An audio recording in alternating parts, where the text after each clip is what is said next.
अब सबसे महत्वपूर्ण है 45वें नंबर का काव्य, उसे थोड़ा सा ध्यान से समझिएगा। सबसे पहले हम समझाते हैं आपको आराधना के विषय में, क्योंकि आराधना सभी के लिए है।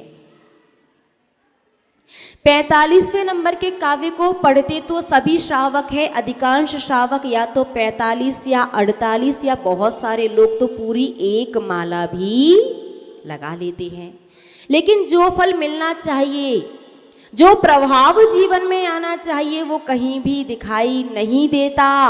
क्यों? क्योंकि इस काव्य की आराधना की सही विधि नहीं पता। तो चलिए जानते हैं, सीखते हैं कि इस काव्य की सही विधि क्या है। सबसे पहली बात, आपको काव्य बिल्कुल शुद्ध पढ़ना है। अशुद्ध पढ़ोगे तो हम पहले भी बता चुके हैं। 45वें नंबर के काव्य की तृतीय पंक्ति में जो शब्द है, कौन सा वाला? रजो के बाद मृत पढ़ना है। मृत पढ़ोगे तो मामला गड़बड़ हो जाएगा। क्यों मृत पढ़ना है? क्योंकि माँ के नीचे ऋषि की रेफ है, वो घुमा करके लगी है, रा की रेफ नहीं है। काव्य को शुद्ध कैसे पढ़ना है अभी हम आपको बताएंगे। उससे पहले आप समझिएगा कि पूरी विधि क्या है। 45वें नंबर के काव्य को आराधना करने के लिए सिर्फ आपको 8 बार पढ़ना है। कितनी बार? 8 बार। कैसे पढ़ना है? आपके शरीर में जिस स्थान पर आपको तकलीफ हो रही है, अपने उल्टे हाथ से उस स्थान का स्पर्श कीजिए और इस 45वें नंबर के काव्य को 8 बार पढ़िए। मान लीजिए आपको इतने हाथ में तकलीफ है, तो एक जगह नहीं, अपने हाथ को रब करते हुए पूरे स्थान पर उद्भूत भीषण जलोदर भारी भोगना, आपका हाथ चलता ही रहे। जितने स्थान में तकलीफ है उतने स्थान का स्पर्श आपको अपने उल्टे हाथ से करना है।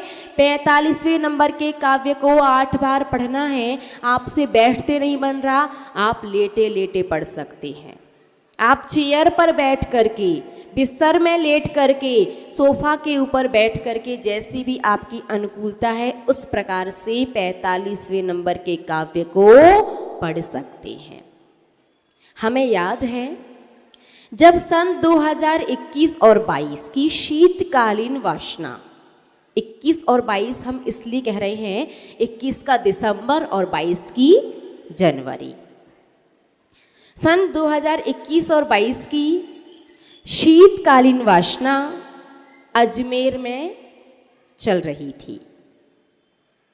उस समय दोपहर में भक्तांबर स्तोत्र की क्लास चलती थी और उस क्लास में जो श्राविकाएं आती थी उनमें से एक श्राविका की बहन का एक्सीडेंट हो गया। एक्सीडेंट बहुत खतरनाक वाला हुआ था। ऑपरेशन वगैरह भी हुआ, टाँके भी आए और उन्हें इतनी तकलीफ थी टाँके आने के बाद, जब एनेस्थीसिया का असर समाप्त हुआ तो वो चिल्ला चिल्ला के रो रही थी। बहुत दर्द, बहुत तकलीफ हो रही थी उन्हें।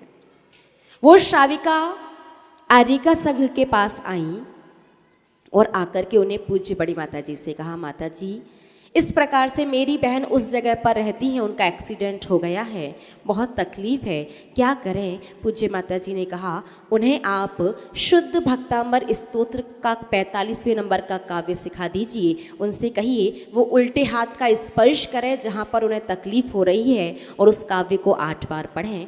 धीरे धीरे उन्हें स्वास्थ्य लाभ होगा। उन्होंने वीडियो कॉलिंग की।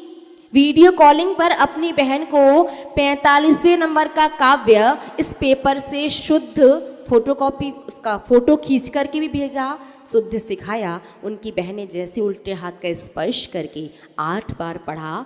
15 मिनट तो तब हुए जब उनका रोना शांत हो गया। कोई पेन किलर नहीं, कोई औषधि नहीं, कुछ नहीं, अपने आप वो दर्द कम हो गया। हमने बताया था आपको कि जयपुर की एक घटना कल बताई थी कि किस प्रकार से उनका पैरालिसिस का अटैक वो भी टल गया, और भी बहुत सारी समस्याएं। तो क्या ये काव्य पूरी बीमारी को ठीक कर देता है?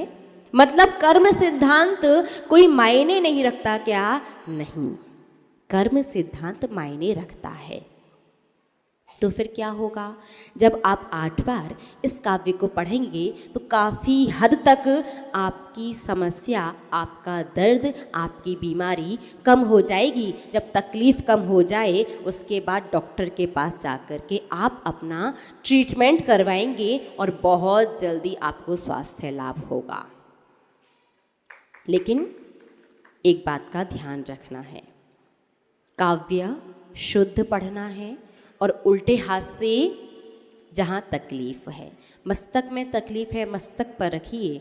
हृदय में यदि किसी को घबराहट, बेचैनी या दर्द महसूस हो रहा है, रात्रि के किसी भी प्रहर में किसी को मत जगाओ, किसी को बिल्कुल परेशान मत करो। अपने उल्टे हाथ का स्पर्श कीजिए और इस काव्य को लेटे लेटे 8 बार पढ़िए। डॉक्टर के पास जाने तक आपको कोई अटैक नहीं आएगा। आपको सर्वाइकल साइट का कोई भी तकलीफ, कोई भी दर्द है, आपको क्या करना है? आपको घुटने का दर्द है, आपको कमर से बैठा नहीं जाता, झुका नहीं जाता, आपको पैरों को जमीन पर रखा नहीं जाता, जहाँ भी जो भी तकलीफ है, बस अपने उल्टे हाथ का स्पर्श करते हुए 45वें नंबर के काव्य को 8 बार शुद्ध पढ़ना है। दिन में जब भी आपको तकलीफ हो तब आप इस काव्य को पढ़ सकते हैं। और जो कोई ऐसी अवस्था में है कि वो अपने द्वारा स्वयं इस काव्य का पाठ करके स्पर्श नहीं कर सकते, तो उनके परिवारीजन उन्हें उनके कान में इस काव्य को सुना सकते हैं। और परिवारीजन जो काव्य को सुना रहा है वही व्यक्ति अपने उल्टे हाथ का स्पर्श उनका करे। बात समझ में आई कि नहीं आई? हाँ, बिल्कुल सही। यदि उल्टे हाथ में ही दर्द हो जाए तो शरीर में कहीं भी तकलीफ है तो उल्टे हाथ का स्पर्श करना है, उल्टे हाथ में तकलीफ है तो सीधे हाथ का।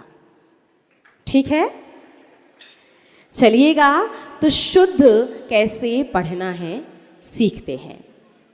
उद्भूत, भा पर बड़ा ऊ, उद्भूत, भीषण, जलोदर, भार, भुग ना, भुगना, सोच्याम, सोच्याम, दशा, मुप, गताश, च्युत, च्युत, आधा च या और छोटा ऊ तो च्युत, जीवी, ताशा, त्वत्, पाद, पंकज, रजो, मृत, मृत नहीं, मृत, माँ पर ऋषि की रेफ तो ई और रा दोनों का स्वर आपका आना चाहिए। रजो मृत, दिग्ध,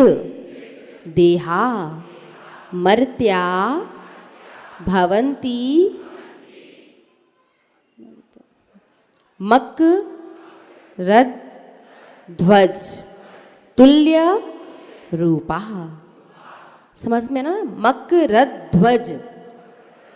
ध्वज में आधा धा और पूरा वाह है तो आधे धा पर जोर देंगे, मतलब ऐसे पढ़ेंगे जैसे धा को अपन 2 बार बोल रहे हो, लेकिन 2 बार नहीं पढ़ रहे, अपन एक ही बार पढ़ रहे हैं, संयुक्त के साथ पढ़ रहे हैं, इसलिए मक, रद, ध्वज।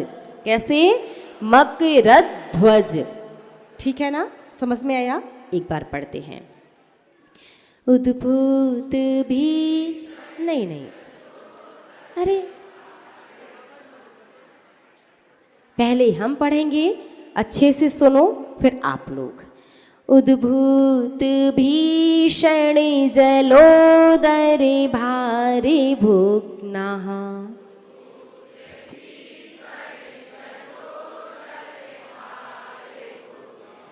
भुग पूरा मत बोलो, ग आधा है। भुग्नाः, भुग्नाः, ना पर विसर्ग, भुग्नाः। उद्भूत भीषण जलोदर भारे भुग्नाः।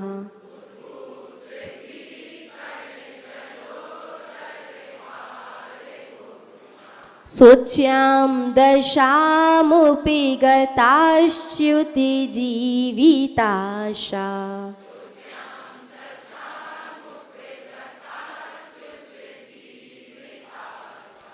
च्युत नहीं, च्युत, च्युत, जीविताशा।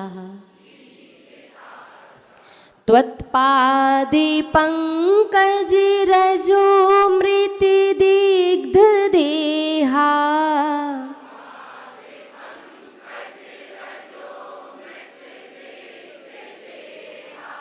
त्वत्पादे पंकज रजो मृति दिग्ध देहा।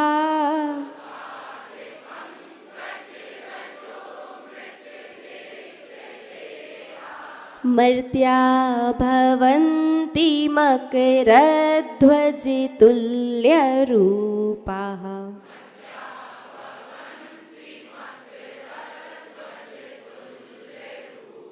सभी लोग एक बार हमारे साथ, उसके बाद मिलकर के, ठीक है। उद्भूत भीषण जलोदर भारे भुग्नाः। शोच्यां दशामुपि गताश्च्युति जीविताशा। त्वत्पादे पंकज रजो मृति दिग्ध देहा। मर्त्या भवन्ति मकरध्वज तुल्य।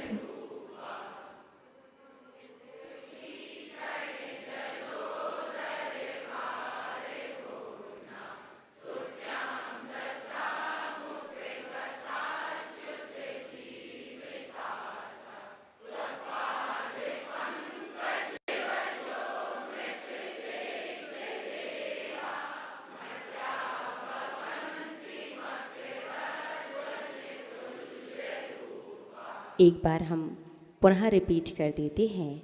45वें नंबर के काव्य की आराधना करने के लिए आपको 8 बार पढ़ना है। अपने उल्टे हाथ का स्पर्श शरीर के उस स्थान का करना है जहाँ पर आपको तकलीफ हो रही है। काव्य आपको बिल्कुल शुद्ध और बसंत तिलिका छंद में पढ़ना है। कुछ ही दिनों में आप स्वयं महसूस करेंगे कि धीरे धीरे आपको इस काव्य का अतिशय प्रभाव प्राप्त हो रहा है। लेकिन इसका ये तात्पर्य बिल्कुल भी नहीं है कि डॉक्टर का ट्रीटमेंट बंद कर दो।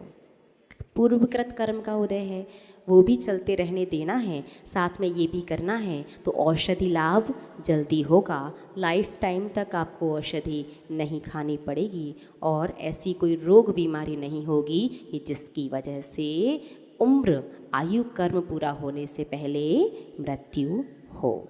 ठीक है। जय बोलिए परम श्रद्धेय गणनीय रिका श्री सौम्य नंदिनी माता जी की।